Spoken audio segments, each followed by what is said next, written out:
following program was provided by an independent producer solely responsible for its content.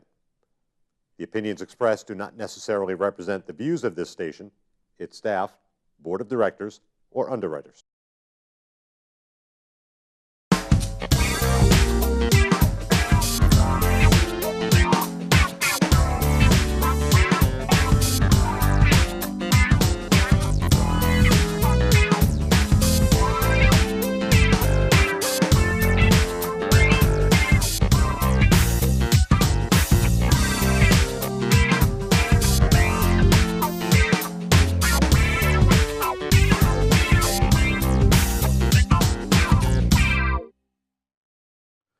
Welcome to The Right to Know. This evening, my guest is Alderman David Schoneman from Ward 3. Welcome, Alderman. Thank you for coming. Thank you very much, Mike. Great to be here. Thanks. It's been a couple of months now since you've been getting your feet wet a little bit, and I was looking on this, certainly on a number of committees. Yes, that's right. Now, how does that? Do you get to choose those, or do they? Well, that's a very good question this year, especially. Yeah, we had the election back in November. And then once we knew that we won, those of us who did, we began to think about what kind of committees, which committees we want to be on. And there's a number of different factors that play into that. One is what our desires and skills are. But another big factor that plays into that is how the new board president, whoever that was going to be, it turned out to be David Dean, right. Who I voted for and supported, how he wanted to construct the committees for the benefit of the agenda that he has and for the good of the city. He's the only one of us who really takes a team approach. He has to construct a team. Right. I might say I want to be on committee A, B, or C, but he might look at those committees and say, well, you know, we need this kind of combination of people here, we need this kind of combination here, might need this kind of combination over there. So he tries to set up teams that will function well together, be well balanced, and get the job done for the citizens. And this year we had a little bit of drama on that, as you know, I'm sure as many of your viewers know also. Because David Hopefully there are many viewers. I'm sure there are. I'm sure there are. So we had David Dean set up committees. We had committees set up, and I did not get my first, second. I got my first, third, and fourth choice, I believe, and I was happy with that. When I saw the committees I was on, I was given budget, finance, and infrastructure. I have them all here. Yes. Joint Special Board, Broad Street Parkway. Right. But first I had three others.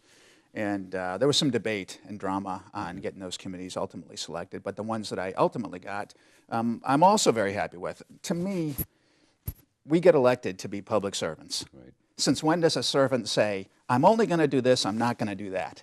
Right. That's not the way it works. Right. So when I got shuffled to different committees, I was fine with that. And I had been excited about what I'd been given, but I've grown to be equally excited about the things that I ultimately wound up with. And I am on budget, and I am on infrastructure, and I do have the Joint Special School Board Building Committee. Do you ever have time for yourself at this point, you know, being an alderman? And I'm sure you work full-time and stuff like that. Actually, I don't. Oh. I'm looking for work. Yeah. I've done defense contracting work in the past, and I want to get back into that. So for now, I have more time on my hands than other aldermen might have. And what I've found for myself and what I've heard from other people, too, who have done this job before, is that this job can expand to fit whatever time you have available. Right. And I've got a lot of time available, so I've let it expand to fill all my time. For instance, yesterday morning I went to Elm Street School to listen to Symphony New Hampshire perform before third graders who are thinking about what they want to do for their musical instrument choices in the elementary school program. And I got invited to go. I thought this is a great opportunity to go and see what the schools are doing, see what the symphony's doing. And so I went to that yesterday morning, and if I had been working, I wouldn't have been able to do that. But I enjoyed it very much, and it was a good opportunity. So tell me about the budget review. I know the mayor's putting her budget together, and so on your committee, do you review that and then make the recommendation to the full board? That's what will happen. We've only had one meeting so far. Okay. Most of the committees meet on a regular basis. Yeah. Budget is a seasonal committee. The budget season is coming up. So the mayor is working on her budget. She's getting pieces from the different departments. There's been a lot of news recently about what she's received from the school department, for instance. And so those negotiations go on between those departments and the mayor as she puts the budget together.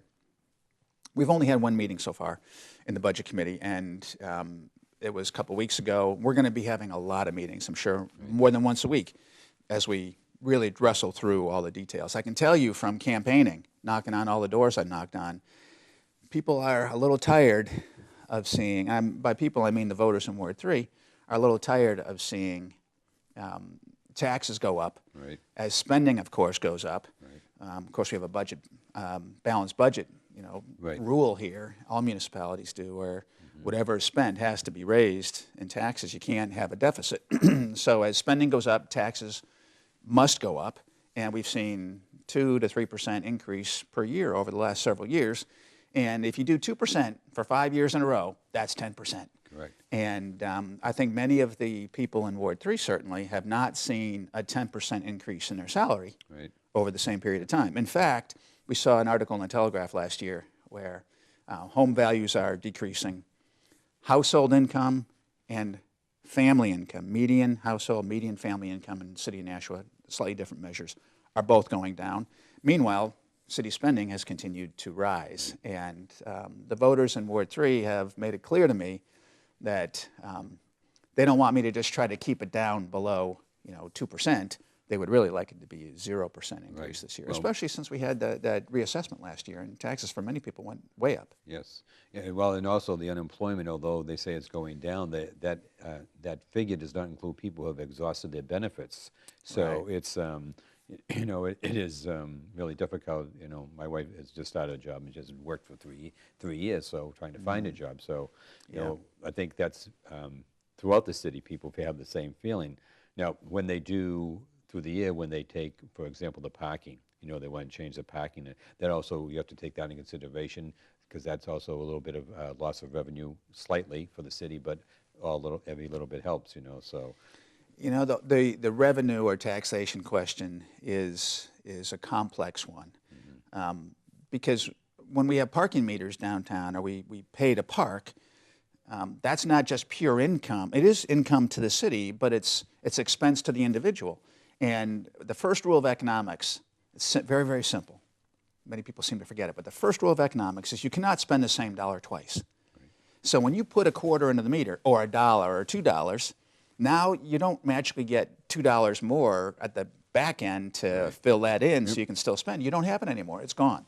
So I think that as fees go up, whether it's something that seems relatively small like parking or property taxes, which is larger, that dollar is gone, or those dollars are gone, and that means that someone's disposable income is reduced by that amount, and their ability to spend in the economy is reduced by that amount. So anytime you increase fees, you necessarily and absolutely shrink the economy at the same time. Well, I noticed you're Ward 3. You're also on the Greeley Park. You're an alternate on the Greeley Park Band Shell project. Yes, I am. So, yes. And also the board will be facing that Legacy Park issue coming. I don't know when it's coming up, but it's under review in one of the committees, I assume. It's in the Infrastructure Committee, and I'm the clerk on the Infrastructure Committee. So we have a chance to listen to those arguments very carefully on both sides. Yeah. There was quite an outpouring at the DPW meeting before the citizens knew that it had to go before the Board of Aldermen, because it really wasn't forthcoming from the mayor that that's what was required. So it was. So many people didn't know that. I met you there. That as a matter of fact, that meeting. So it was quite well attended, and yes, yeah, we had a big Board of Public Works public meeting in December, and there might have been a couple hundred people there. There were quite a few people there. I think this is an issue that raises a lot of interest in people's minds. Unfortunately, and I must say that it doesn't reflect well on the organizers of the project, in my opinion. It's a very divisive issue. Yes. And I think one of the goals should be to unify people, to get them collectively behind what you want to do. Right. And that's not happening here. We got some people who want it, and many people who don't, or want it somewhere else. It isn't that anybody doesn't want this new playground. People want the playground, but the real issue is where to put it. Right. And unfortunately, it's a very divisive issue. Yep. I was going to talk to you about the rail system. The mayor is spearheading an effort to bring us. This has been ongoing for many, many years, but the rail system to Nashua, and they did purchase a piece of property down there. and the estimate's about $300 million to build it, the infrastructure. And are you in favor, first of all, of bringing that service into Nashua? I think that rail could be beneficial. There's no doubt about it. To me, it has to be economically feasible at the same time, because I don't care how good it is. If we can't afford it, Right. we don't get it. It's just a simple economic choice in my mind, and I have to be shown that it's going to be neutral. We don't have to subsidize it. I think it's going to require subsidy. There's no way the ridership is going to pay for it. Right. And that's a big problem in my mind. Now, would the federal government contribute to that? I'm not sure what the federal government is going to contribute or not. I know that much of it, subsidies will fall onto probably state and I believe local too. I'm not sure what the federal government would contribute to that. We're going to find that out. There's a study being undertaken right now, being conducted right now by Concord. It's really to study the feasibility. And in their agenda, I don't think they're a secret about that, their agenda is to justify the rail. Sure. They're not going to come in and say, we've looked at it, we don't think you should do rail. They're not going to say that.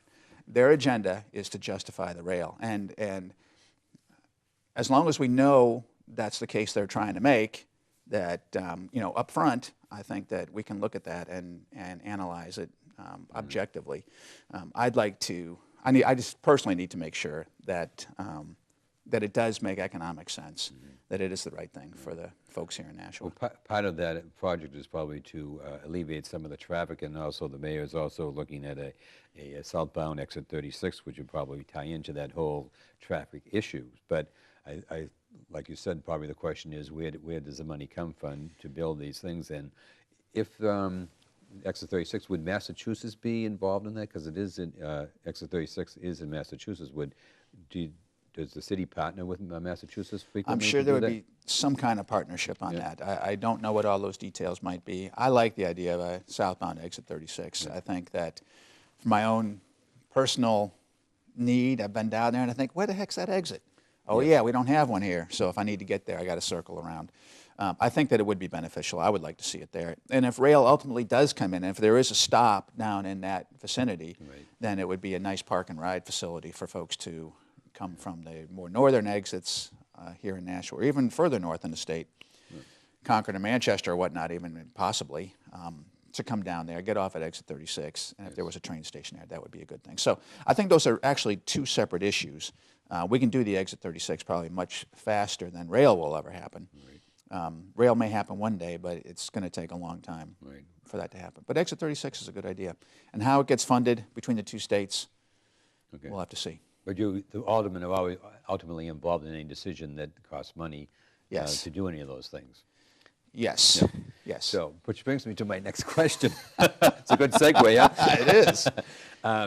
There was at the last alderman meeting that I went to, there was a big issue about the $10,000 and the mayor doing the contract for $9,500, and in the paper there is an ordinance that's being presented to change that. So, I guess my question is, do you feel that that contract was done so it wouldn't have to come before the Board of Aldermen, the $9,500, or as the mayor and Tom Giuliano, director of, what is he? I forget what he is. Economic Development. Thank you, Economic Development. Gagliani. Stated that it was to get a better price for the contract.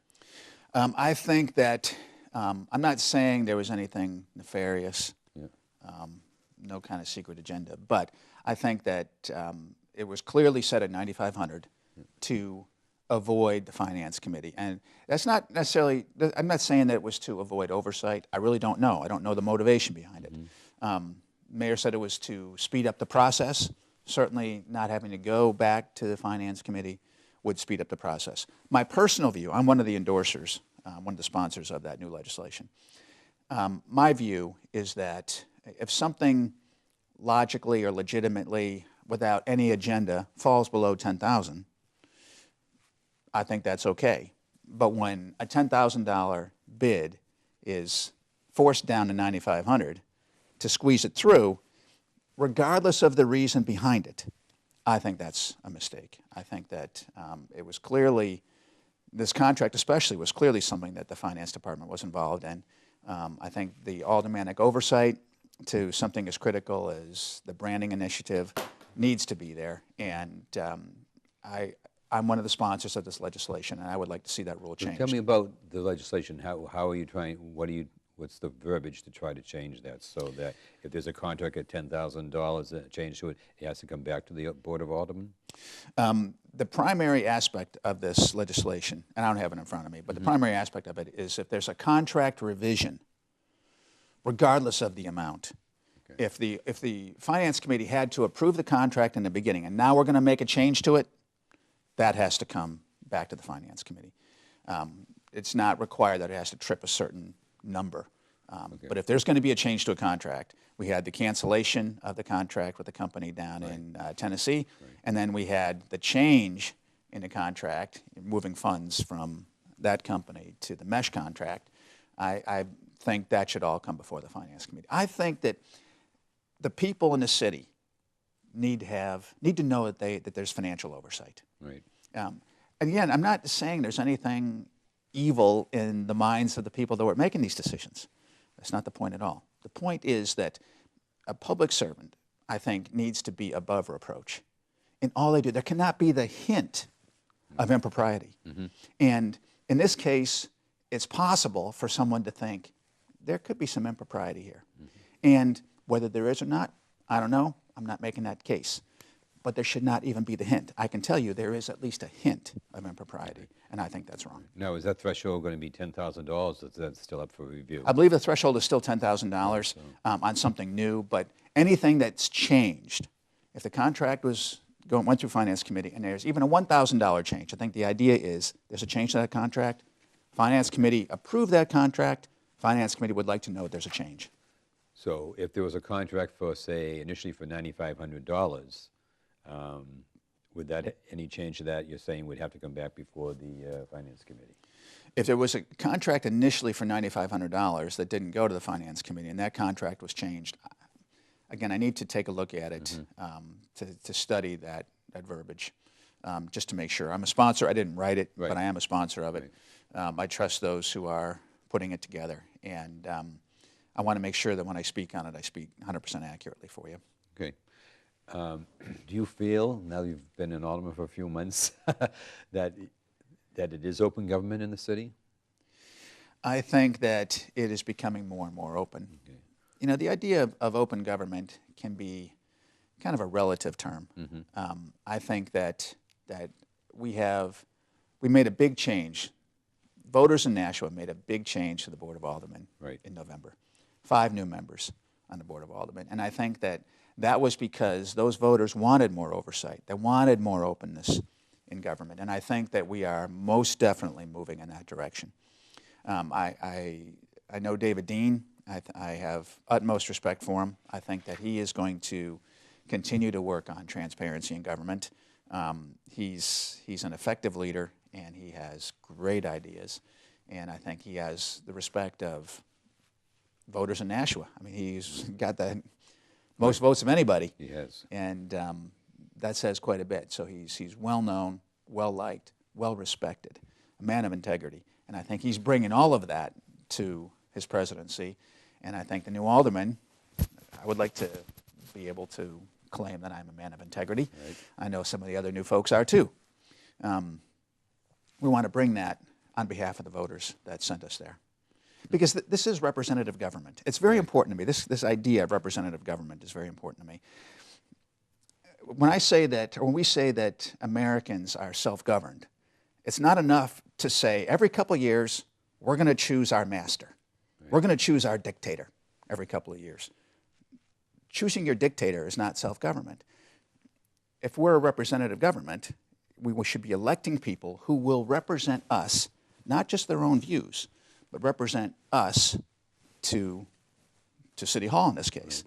So I think that we've got a representative government now on the Board of Aldermen that's really working for the voters in the city of Nashua and doing our best to make sure that there's fiscal oversight and transparency and that people do know what's going on. And I think this initiative, this legislation on the contract limit is all part of that. Right. Well, it does appear that way to a number of people who have spoken to me about it, so I think you're on the right path. Good. So Well, I'm glad to hear that. I'm glad to hear that.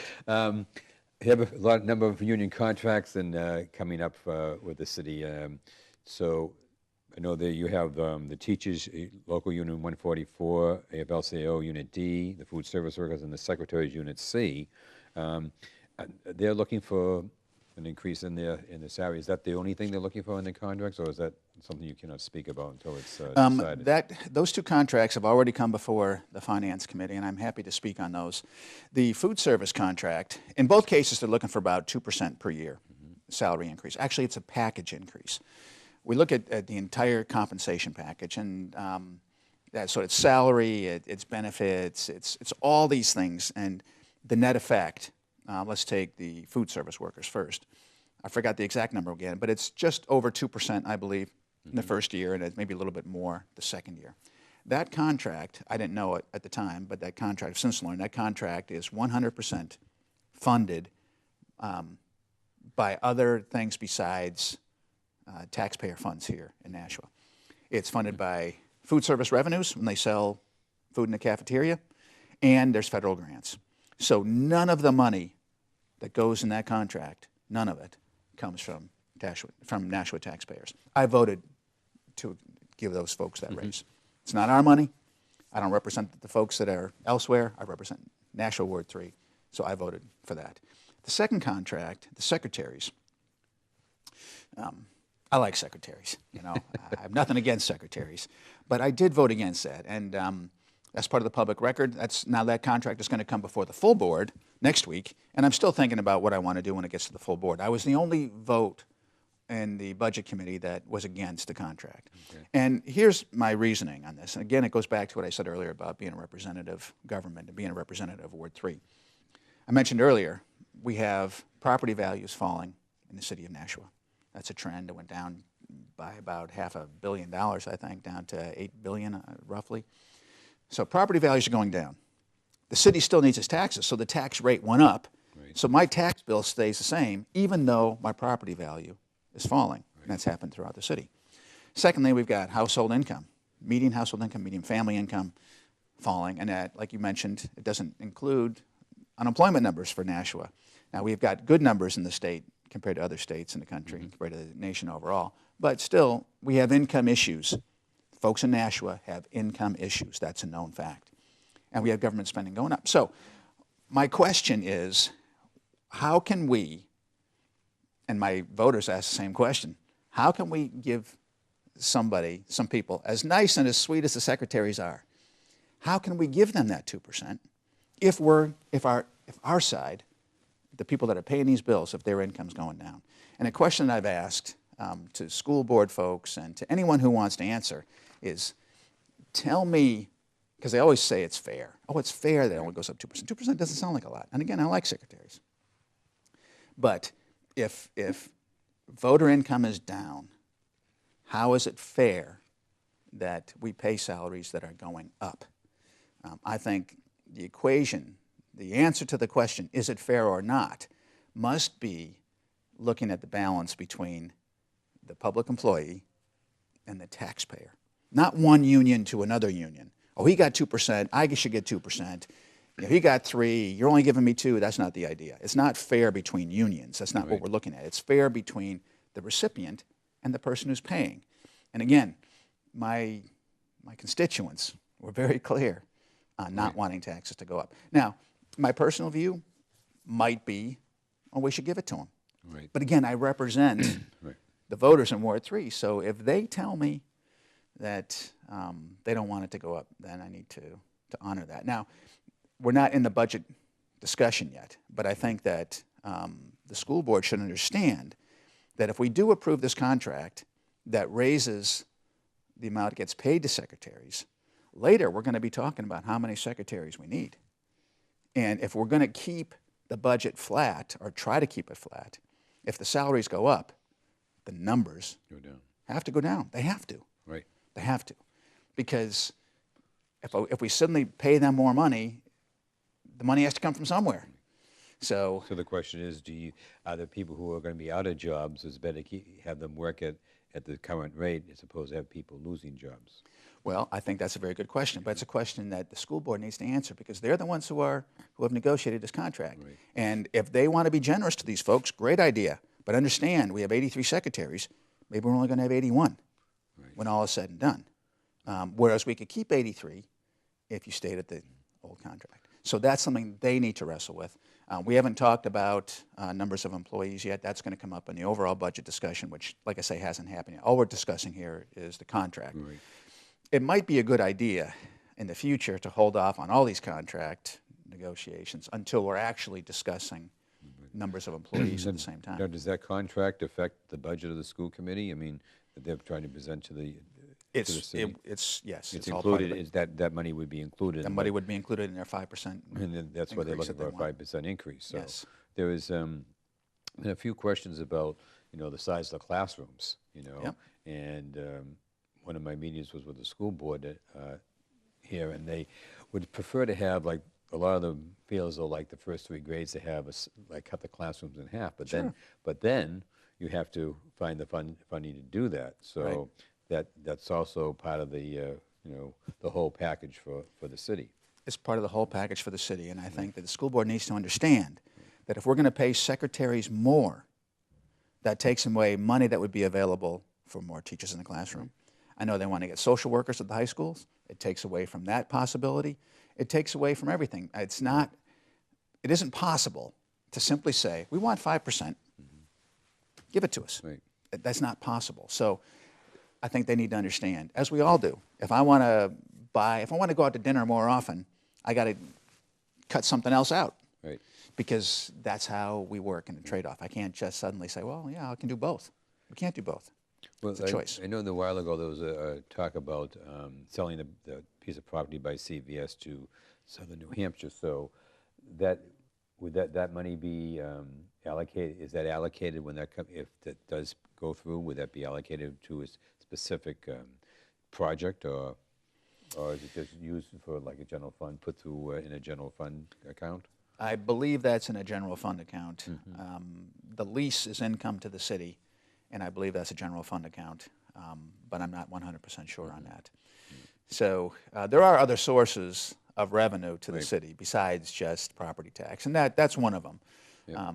There's tax revenue in this case too. There's lease revenue, but that lease revenue, by comparison, is virtually nothing. Really? Okay. Compared to our budget is large, and most of that money comes from So property besides tax. the tax revenue, tell the citizens where else the money comes from to run the city? Well, the money, like I say, it's primarily taxes. It comes from things like leases. The airport, we have an airport here. I'm a pilot, so I am at the airport all the time. I was there today. Yep. The airport, this is one of the few airports around that operates in the black. They charge more than they have to pay to keep the place running. So some of that money gets contributed to the city. The airport is net positive to the city. There's the sewer fees. That is, I believe, a net positive number. But then there's the landfill, which is a net negative number. There are charges for using the landfill, but they operate in the red. And so that's another assessment that comes out towards the I taxpayer. believe it's $5 for a sticker. $5, that's great. I love it. It's $5 for a sticker. If they wanted to balance that, that would have to be thousands of dollars per sticker. I mean, they're well deep into the red. Really? It's just the way it works, and it's not part of the general fund. We'll get added to taxes later. There is a tax cap in the city. The tax cap or the spending cap. Actually, it's a spending cap that translates into a tax cap because whatever you spend, you have to tax. Right. So the spending cap does not include calculation to run a landfill. The landfill is outside of that. But there is a tax cap. And actually, there's an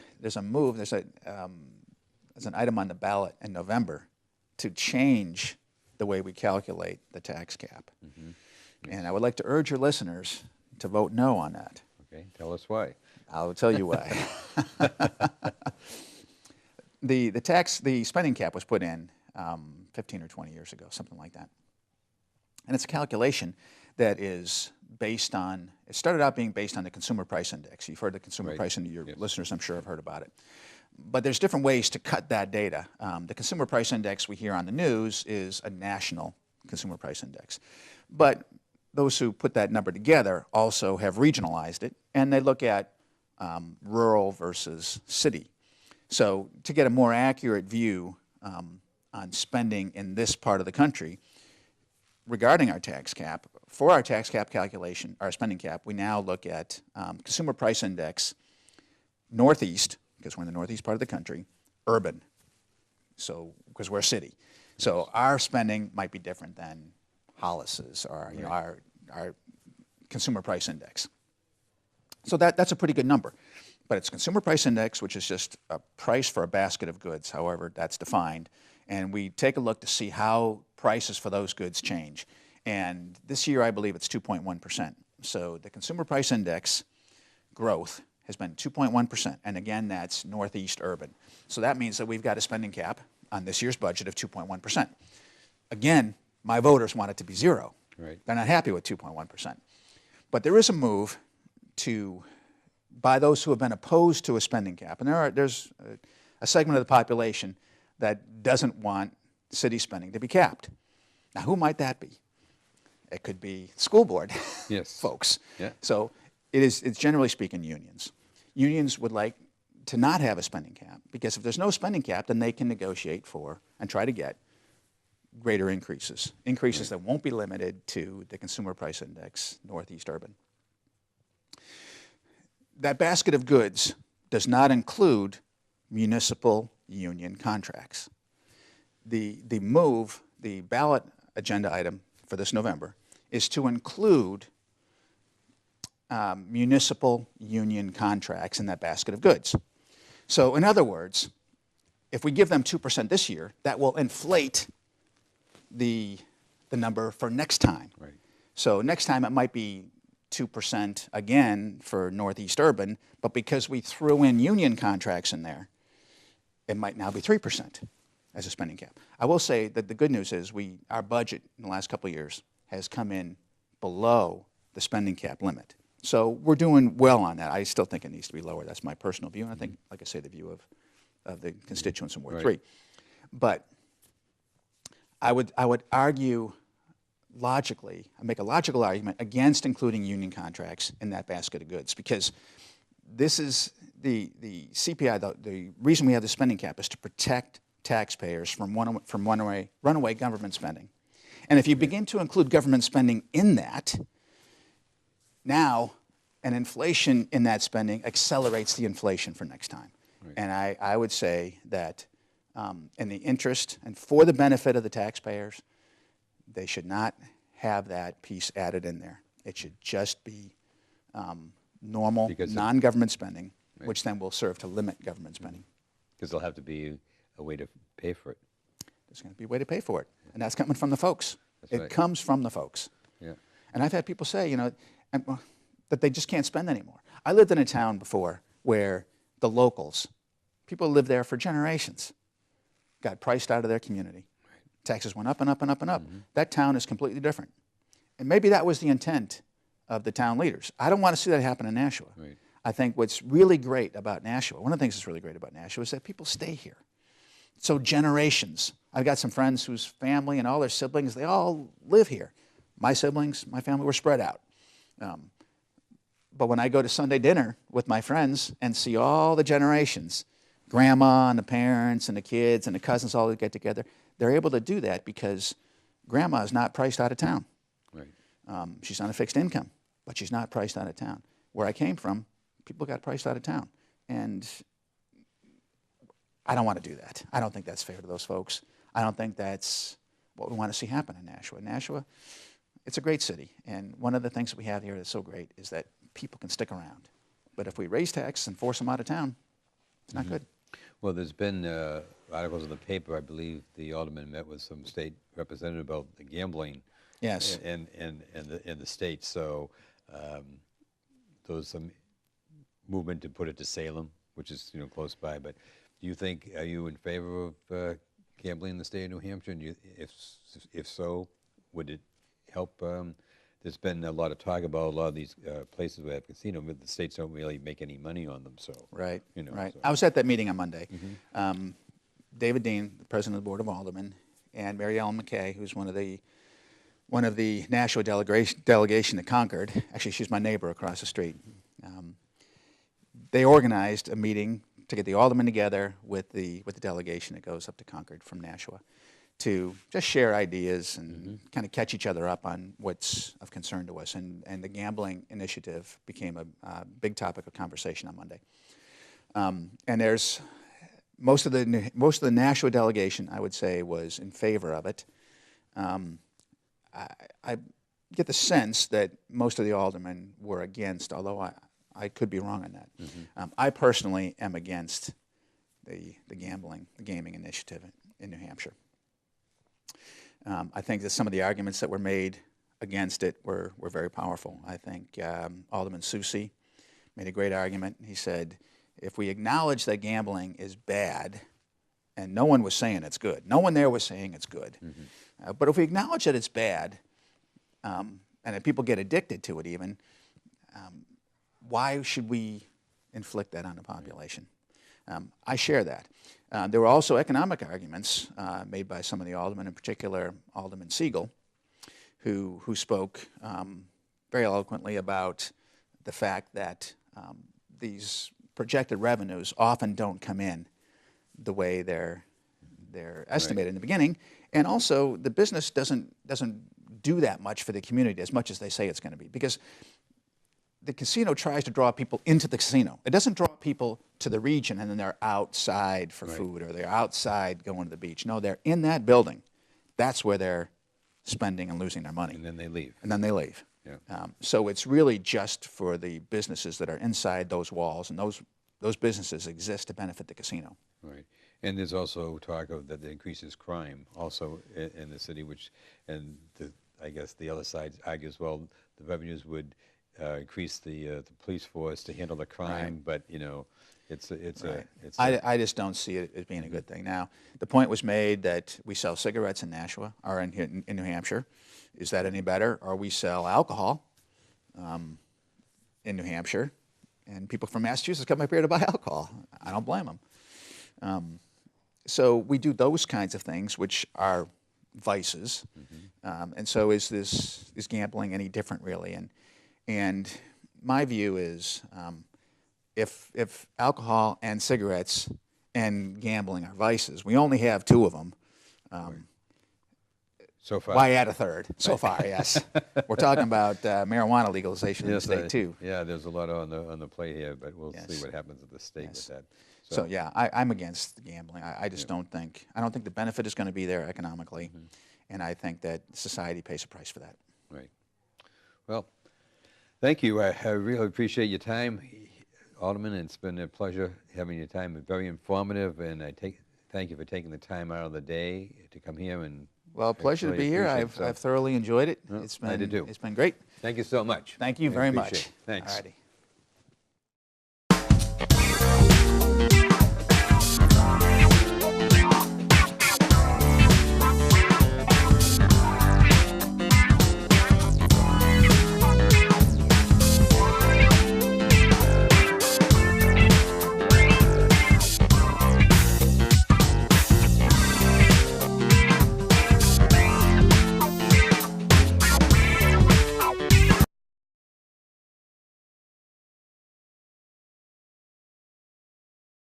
The preceding program was provided by an independent producer solely responsible for its content.